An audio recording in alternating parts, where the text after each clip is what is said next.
Hasad qilish oqibatlari. Saroy mullalik ham ba'zan hasaddan bo'ladi. O'shani ham tomiri hasadga borib taqaladi. Masalan, bir ahli ilm chiqadi, odamlar uni eshitadi, maqtaydi.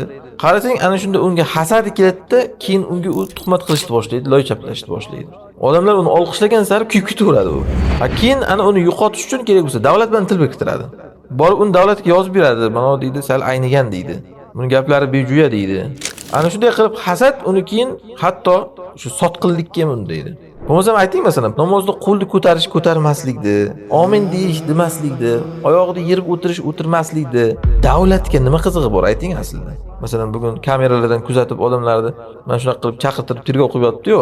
Asli davlatga nima qizig'i bor bu odam qanaqa namoz o'qishini? U namoz o'qimasa ham davlatga nima qizig'i bor? Aksincha o'sha kerak emasmi ularga? Uni bitta sabablaridan biri ana shunda mullalarda asosiy roli bor.